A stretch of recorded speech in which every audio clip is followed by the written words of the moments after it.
وہ تلاش کرے اس کا مالک، اس کا رازق، اس کا خالق کون ہے،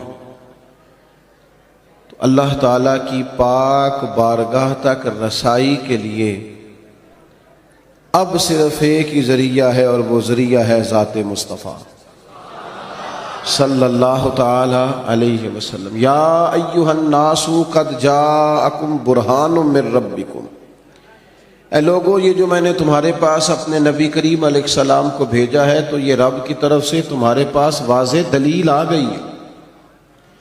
نبی پاک علیہ السلام کی پیروی کرنا، حضور کی اتباع کرنا، حضور کے نقش قدم چلنا، نبی پاک علیہ السلام کی بتائی ہوئی باتوں پر عمل کرنا، جن چیزوں سے سرکار نے روکا ہے ان سے رک جانا۔ جو بندہ یہ کام توجہ سے کرتا ہے اسے معرفت الہی بھی نصیب ہوتی ہے اور محبت الہی بھی نصیب ہوتی ہے۔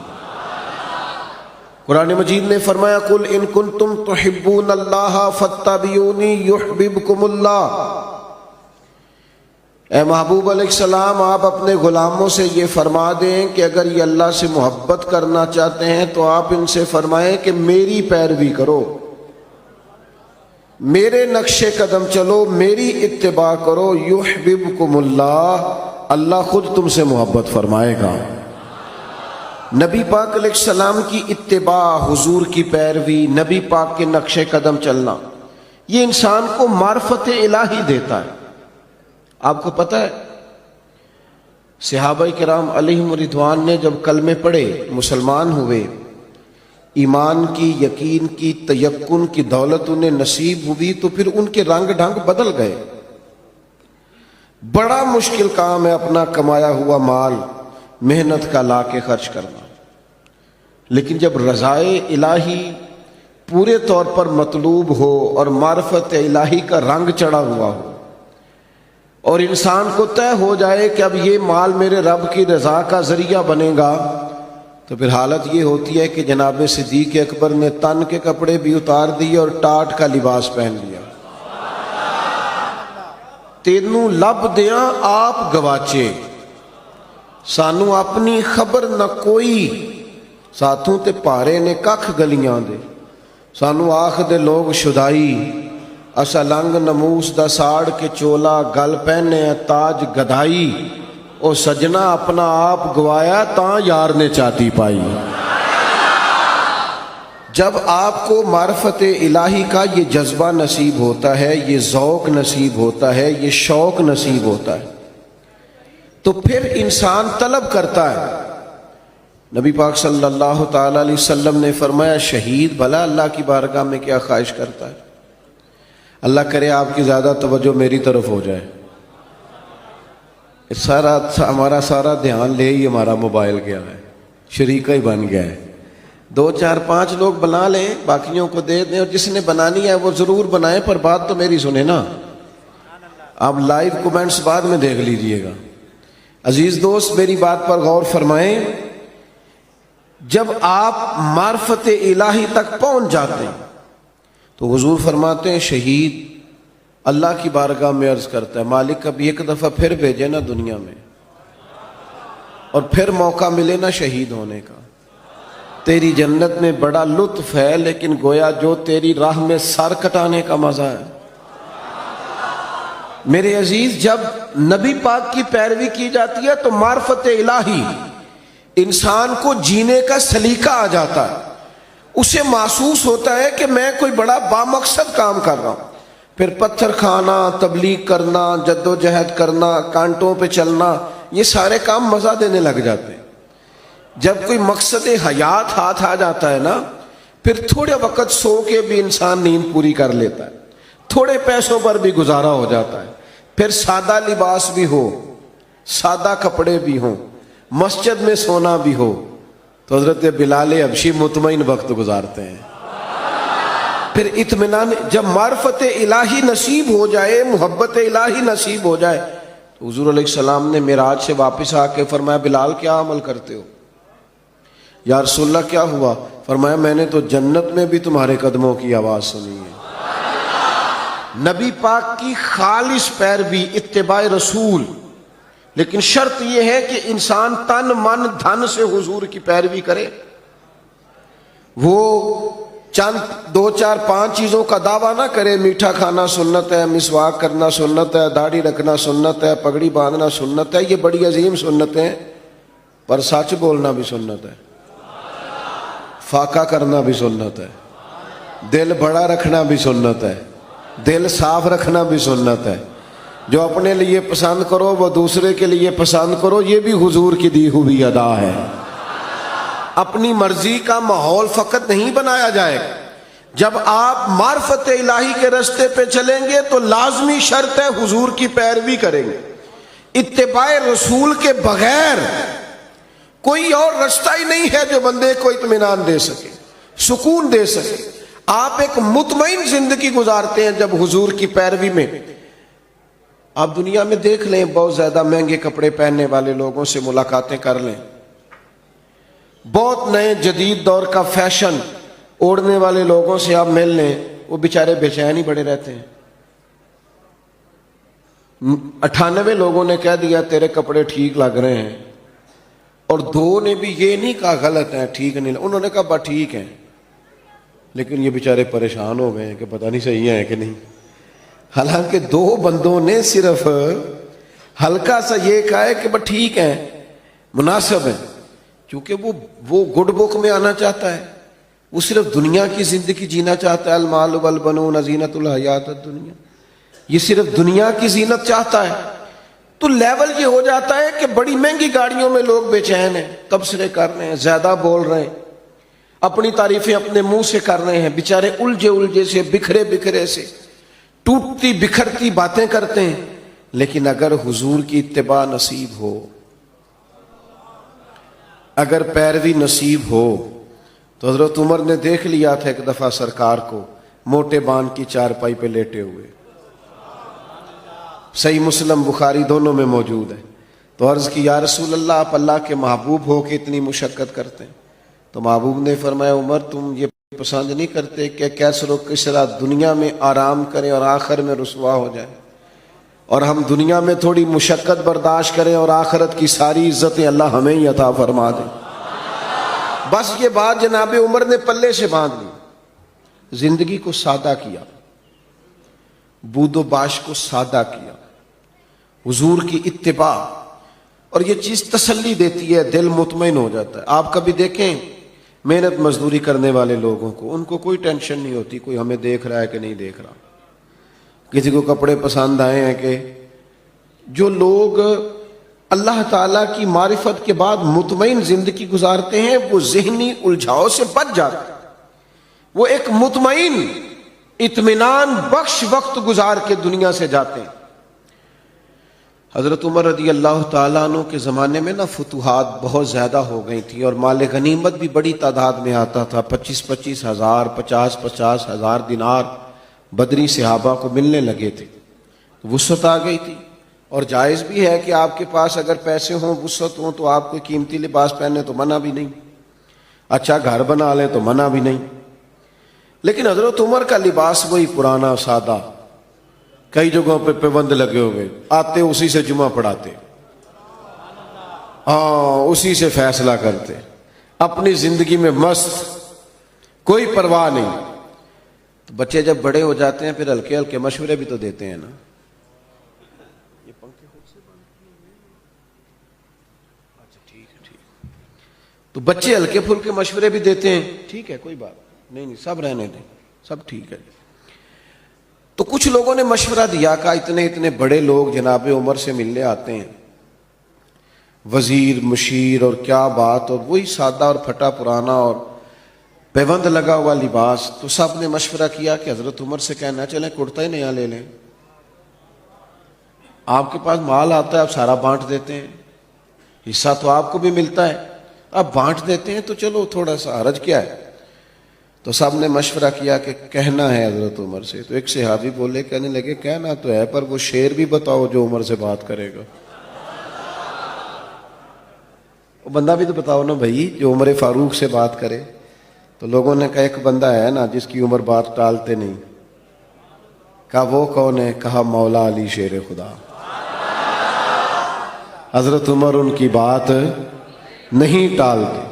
لوگوں نے حضرت علی شیر خدا کی خدمت میں عرض کی کہ حضور آپ کہیے نا جناب عمر سے کہ اب حالات بدل گئے ہیں، لوگوں کے پاس وسعت آئی ہے۔ حضور علیہ السلام کے زمانہ مبارکہ میں ظاہری طور پر، ورنہ تو بڑی وسعت تھی، ظاہراً اتنی وسعت نہ تھی۔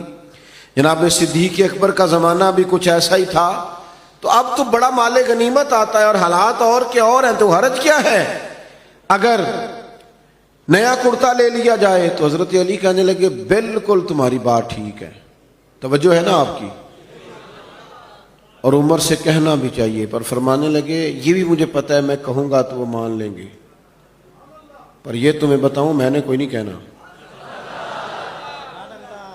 میں نہیں کہوں گا، کیونکہ میں عمر کی طبیعت کو جانتا ہوں۔ کہا پھر کیا کریں؟ فرمایا سیدہ عائشہ صدیقہ سے کہو، وہ ماں ہے نا مومنوں کی، حق رکھتی ہیں نا۔ لوگوں نے یہ سارا مدعا جناب عائشہ صدیقہ سے بیان کیا، بلایا، جناب عمر دوڑے حاضر ہوئے، اماں جی حکم ہو، پردے کے پیچھے بیٹھ گئے۔ فرمایا عمر اب اللہ نے وسعت کر دی ہے، مال آ گیا ہے، گنجائش آ گئی، تو آپ نیا کرتا لے لیں، کیا حرج ہے؟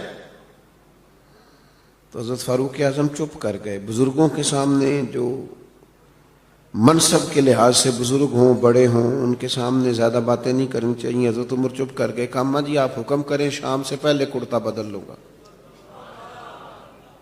لیکن فرمانے لگے ایک بات کرنے کی اجازت ہے، ایک بات کہنے کی اجازت ہے۔ کہا کہیے، توجہ ہے آپ کی میری طرف؟ تو حضرت عمر فرمانے لگے اماں جی یہ جو میں نے کرتا پہنا ہے نا، حضور کے زمانے میں بھی میں اسی طرح پہنتا تھا، حضرت صدیق کے زمانے میں بھی اسی طرح پہنتا تھا، میرا دل کرتا ہے میں اسی طرح رہوں جو میرا رنگ حضور کے دور میں تھا۔ میں اس میں بڑا راضی ہوں، بڑا مطمئن ہوں، یہی میرا طریقہ ہے۔ بس جناب عمر نے بات کی تو جواب کوئی نہیں آیا۔ تھوڑی دیر کے بعد جناب عائشہ صدیقہ کے رونے کی آواز آئی، اور جناب عمر فاروق سے فرمانے لگی آپ جائیے، جو صحابہ نے فرمایا تھا وہ بھی ٹھیک ہے، پر جو آپ کہہ رہے ہیں وہ تو بالکل ہی ٹھیک ہے۔ اس لیے کہ معرفت الہی، محبت الہی، توکل، صبر، شکر، قناعت، خودداری، عزت نفس پیدا کرتی انسان کو، یہ چیزیں پیدا کرتی ہیں، اور یہ حاصل کیسے ہوتی ہے؟ فاتبعونی، حضور کی پیروی سے، نبی پاک کی غلامی سے، نبی پاک کے نقش قدم چلنے سے ہم صرف اور صرف اس زندگی میں مطمئن رہ سکتے ہیں جو زندگی ہمیں مدینے والے محبوب نے عطا فرمائی۔ اگر ہم وہاں سے ہٹیں گے، اگر ہم وہاں سے چند قدم پیچھے ہٹیں گے، ہمارے لیے نقصان ہوگا۔ دیکھیے نا، عظیم سنت ہے نبی پاک کی اپنے دل کو صاف رکھنا، لیکن ہم نے بوجھ ہی بڑے بنائے ہوتے ہیں دل پہ۔ ایک بٹن ٹوٹ جائے نا، گلے کا ایک بٹن، تو محفل میں کسی کو بھی نہ پتا ہو تو جس کا ٹوٹا ہوتا ہے وہ بڑا پریشان ہوتا ہے، یار میرا بٹن ٹوٹا ہوا ہے۔ ایک تنکا صرف آپ کی داڑھی پہ لگ جائے نا، ایک بال چھوٹا سا، تو جب تک بندہ اتار نہ لے مطمئن نہیں ہوتا۔ ذرا سی یہاں مٹی لگی ہو تو سارے کہتے ہیں یار تیرے چہرے پہ مٹی لگی ہوئی ہے۔ آپ کئی بار آئینہ دیکھتے ہیں، پھر جا کے اطمینان حاصل ہوتا ہے۔ تو میرے بھائی یہ جو لوگ کہتے ہیں نا میں بے چین رہتا ہوں، بور بڑا ہوتا ہوں، تو ان کے دل پر بھی کوئی میل کچیل چڑھ گئی ہے۔ یہ باطن اگر اپنا صاف کر دیں گے نا، یہ چڑھ جاتی ہے میل کچیل۔ مجھے بتائیں، بندہ حسد کرے اور پھر سکون سے رہے، یہ ہو سکتا ہے؟ دل میں بغض رکھے اور سکون سے رہے، یہ ہو سکتا ہے؟ وہ تکبر کر رہا ہے، کسی کو حقیر جان رہا ہے، پھر سکون سے رہے، یہ ممکن ہے؟ جب ہم اپنی طبیعت پر، باطن پر بوجھ، میل کچیل چڑھا لیتے ہیں، نقصان ہوتا ہے۔ جب دل پوری طرح صاف ہو گیا، پرواہ کوئی نہیں ہے، اللہ کے ہر بندے سے پیار ہے، ہر صحیح العقیدہ کی محبت ہے، ہر ایک کے بارے میں دل میں گنجائش ہے۔ پاک ہوئے تے پاک ہی ملدا ہی، تے بنا پاکوں پاک نہیں ملدا۔ سارے جسم دے دھون دے نالوں ایکو تولا ہے ٹکڑا دل دا. آپ دل صاف رکھیں گے نا، دل صاف، یہ حضور کی عظیم سنت، یہ والی اتباع کریں گے نا نبی پاک کی، آپ بڑی ہلکی پھلکی زندگی گزاریں گے. آپ کو مطمئن ہوگا کہ آپ الجھے ہوئے نہیں. آپ دیکھیے نا، ترمذی میں حدیث ہے، حضور علیہ الصلوۃ والسلام نے فرمایا، اے انس، اے میرے بیٹے، آپ سے ہو سکے تو صبح اس حال میں کیجئے گا کہ آپ کے دل میں کسی کا بغض نہ ہو. اور حضور فرمانے لگے، یہ میری سنت ہے، دل میں بغض نہ رکھنا، یہ میری، بولیے، یہ میری سنت ہے. اور میرے عزیز، دل میں صفائی ستھرائی. صحابہ فرماتے ہیں، حضرت عبداللہ ابن عمر فرماتے ہیں، ہم ایک دن نا حضور کی بارگاہ میں بیٹھے تھے، 2-3 لوگ، دروازے پہ دستک ہوئی تو نبی کریم نے فرمایا، دروازہ کھولو، جو بندہ دروازے پہ آیا جنتی ہے. کہتے ہیں ہمارا تو رشک سے حال ہی کوئی نہیں تھا جسے حضور نے جنتی کہہ دیا. دروازہ کھولا تو بندہ بڑا سادہ سا، تازہ تازہ اس نے وضو کیا ہے، پانی کے قطرے داڑھی سے گر رہے ہیں، جوتے اس نے بغل میں دبائے ہوئے، آ کے حضور کی خدمت میں بیٹھا، کوئی کام کہا، پھر وہ رخصت ہو گیا. کہتے ہیں ہمیں بڑے رشک آیا کہ یار کمال آدمی ہے، حضور نے جنتی فرما دیا، یہ تو کمال ہو گئی. فرماتے اتفاق کی بات یہ کہ اگلا دن آیا، وہی ٹائم، وہی وقت، اسی طرح ہم بیٹھے تھے، پھر دستک ہوئی. حضور نے فرمایا، کھولو دروازہ، جو آیا ہے وہ جنتی ہے. کہتے ہیں اب تو حال ہی کوئی نہیں تھا ہمارا تڑپنے والا، اس لیے کہ دروازہ کھولا تو بندہ بھی وہی تھا جو کل آیا ہے. او حضور تو اشارتاً کہہ دیں تو جسے نبی پاک نے 2 دفعہ کہہ دیا. مسند امام احمد بن حنبل میں روایت موجود ہے. فرماتے ہیں حسن اتفاق کے 3را دن، وہی ٹائم، وہی وقت، اسی طرح ہم بیٹھے تھے، دروازے پہ دستک ہوئی، محبوب فرمانے لگے، کھولو بھائی جنتی آیا ہے. فرماتے ہیں ہمارا حال نہیں تھا کوئی، اس پر ناز کرتے، رشک کرتے، غبطہ ہوتا. بندہ آیا، سادہ بندہ، جوتے سائیڈ پہ رکھے، پانی کے قطرے داڑھی سے گر رہے تھے، وہ کام کیا. جب وہ باہر نکلا تو حضرت عبداللہ ابن عمر کہتے ہیں میں بھی اجازت لے کے اس کے پیچھے ہو گیا. میں نے کہا یار 2-3 دن اپنا مہمان بنا لو گے؟ 2-3 دن تو یہ بڑا عجیب کام ہوتا ہے نا، 2 گلیاں چھوڑ کے کسی کا گھر ہو تو وہ کہے مجھے مہمان بنا لو. تو کچھ ہوتے ہیں نا ایسے بھی مہمان، تو بن گئے مہمان، مجھے مہمان بنا لو. کہتے میں نے کہا بھائی میں کوئی امیر آدمی نہیں ہوں، غریب ہوں، جو روکی سوکی کھاؤں گا تمہیں بھی ملے گی، آ جاؤ. حضرت عبداللہ فرماتے ہیں 3 دن اور 3 راتیں میں اس کا مہمان رہا. میں پتہ کرنا چاہتا تھا وہ کیا عمل کرتا ہے، جس کی وجہ سے نبی پاک صلی اللہ تعالی علیہ وسلم نے جنت کی بشارت دے دی. میں معلوم کرنا چاہتا تھا، لیکن آپ فرماتے ہیں میں نے کوئی ایسی بات دیکھی نہیں. وہ عشاء پڑھ کے سوتا، فجر کی نماز تک سویا رہتا، اور میں تو درمیان میں اٹھ کے تہجد بھی پڑھتا تھا. وہ تو صرف کروٹیں بدلتا تو اللہ کا ذکر کرتا، باقی وہ ساری رات اس نے عشاء سے لے کر فجر کی اذان تک آرام کیا. فرماتے ہیں وہ تو تھوڑے صدقات کرتا تھا، میں زیادہ کرتا تھا. میں بڑا حیران تھا کہ 3 دفعہ نبی پاک صلی اللہ تعالی علیہ وسلم نے جنت کی بشارت عطا کی ہے، اور بندے کا حال یہ ہے کہ کوئی خاص عبادت نہیں. 3رے دن میں چھٹی لے کے اس سے اجازت لے کے جانے لگا تو وہ بھی حیران تھا کہ 3 دن بندہ راہ ہے، سمجھ کوئی نہیں آئی. فرماتے میں نے بھی اسے کہا یار مجھے ضرورت نہیں تھی، اصل بات یہ ہے تو بندہ بڑا کمال ہے، 3 دن تک نبی پاک نے تجھے جنت کی بشارت دی ہے. میں تو 3 دن 3 راتیں تیرا مہمان رہا، پتہ کروں تو کیا عمل کرتا ہے تاکہ میں بھی کروں اور وہ فضیلت میں بھی پالوں جو تجھے حاصل ہے. فرماتے ہیں وہ کہنے لگا عمل کوئی بھی نہیں، وہی ہے جو آپ نے دیکھ لیا ہے. 5 نمازیں پڑھتا ہوں، حسب توفیق صدقہ کرتا ہوں. تو کہتے ہیں میں نے اس سے کہا یار کچھ تو ہوگا نا جو اتنی شان. تو کہنے لگا ایک چیز میرے پاس ہے، یہ آپ نے یاد رکھنی ہے، یہ ہماری محفل کا نچوڑ ہے. ایک چیز ہے، وہ کیا؟ کہنے لگا میرا دل بڑا صاف ہے.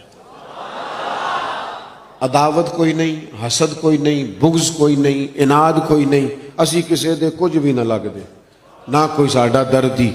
ہم نے کوئی رٹا نہیں, کوئی کسی سے تنازع نہیں. اس نے مجھے سلوٹ کیوں نہیں کیا, فلانے نے سلام کو نہیں کیا, فلانے میرے وہ بچے کے دن رکھنے تھے مجھے بلایا کیوں نہیں, فلانے نے مشورہ کیوں نہیں کیا, منگنی پہ کیوں نہیں بلایا, ایک بندہ کیوں بلایا ہے. میرا رٹا کوئی نہیں, دل صاف ہے. حضرت عبداللہ ابن عمر فرماتے ہیں میں سمجھ گیا, میں نے کہا تیرا دل صاف ہے نا, تو پھر مدینے والے محبوب نے بھی 3 دفعہ جنت کی بشارت عطا فرمائی. عزیز بھائیوں, ہم نے اتباع رسول کرنی ہے, پیروی کرنی ہے نبی پاک کی. یہی معرفت الہی کا بڑا ذریعہ ہے. سادہ زندگی گزارنی ہے, دلوں کو صاف رکھنا ہے, اپنے معاملات کو پوری طور پر اللہ کے سپرد کرنا ہے. باتیں زیادہ ہو نہیں سکتی, وقت کے دامن میں اتنی گنجائش نہیں سمیٹنے لگا ہوں. ایک بات میں نے ضرور کرنی ہے, آپ اتنی محبت سے دوست جمع ہوئے ہیں, چلے اللہ نے کبھی پھر موقع بنایا تو کسی کھلی جگہ پہ بیٹھیں گے انشاءاللہ تعالی.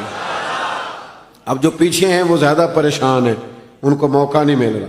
ایک بات ضرور آپ سے عرض کرنی ہے, دلوں پہ جو بوجھ ہوں گے نا وہ ہمیں اپنوں سے دور کر دیں گے.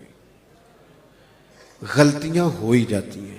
اچھا میں آپ کو بتاؤں, اپنوں کی غلطیوں کا ہمیں زیادہ پتہ اس لیے ہوتا ہے کہ ہم ان کے ساتھ جو زیادہ رہتے ہیں. انسان ہونے کے ناطے کمزوریاں دوسروں میں بھی ہوتی ہیں, پر وہ دور ہوتے ہیں تو ہمیں پتہ نہیں نہ ہوتا. کمزوریاں انسانوں میں